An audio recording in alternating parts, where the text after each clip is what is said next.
வருமானத்தை பெருக்க எளிய வழி என்ன என்பதுதான் அவருடைய கேள்வியாக அமைந்திருக்கிறது.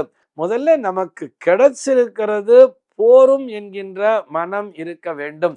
போதும் என்ற மனமே பொன் செய்யும் மருந்து அப்படின்னு சொல்லிட்டா.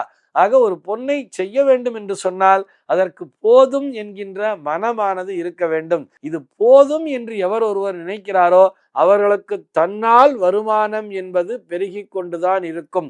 சரி, ஆன்மீக ரீதியாக இந்த வருமானத்தை பெருக்க எளிய வழி என்னன்னு சொன்னா, இந்த வருமானத்தை பெருக்குவது என்று சொல்வதை விட மன நிம்மதி என்பது எவருடைய இல்லத்திலே இருக்கிறதோ அவர்களுடைய இல்லத்திலே கண்டிப்பாக வருமானம் என்பதும் பெருகி கொண்டுதான் இருக்கும் என்பதை புரிந்து கொள்ள வேண்டும். தினந்தோறும் வீட்டு வாயிலை பெருக்கி எஜமானி அம்மா தான் கோலம் போடணும். அதே மாதிரி வீட்டு வாயிலே விளக்கினை ஏற்றி வைக்க வேண்டும்னு சொல்றார். அந்த விளக்கேற்றி வச்சுட்டு மகாலட்சுமி நமஹா என்று சொல்லி அந்த வாசல் படியை தொட்டு நமஸ்கரித்து கொண்டு உள்ளே வந்து விட வேண்டும். அதுக்கப்புறம் நீங்க ஸ்நானம் பண்ணி வீட்டுல பூஜை ரூம்லாம் இருக்கு, அந்த பூஜை ரூம்லையும் தினசரி விளக்கேற்ற வேண்டும்ங்கிறா.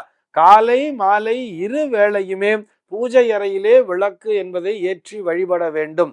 இது போன்ற விஷயங்கள் இருந்து கொண்டாலே உங்கள் வீட்டிலே நிச்சயமாக மகாலட்சுமியோட அருள் என்பது இருக்கும். வெள்ளிக்கிழமை தோறும் என்ன சொல்லியிருப்பா, அந்த வாசப்படியை தொடச்சு அதுக்கு மஞ்சளை பூசி குங்குமத்தை வச்சு நமஸ்காரம் பண்ணுங்கன்னு சொல்லியிருக்கா.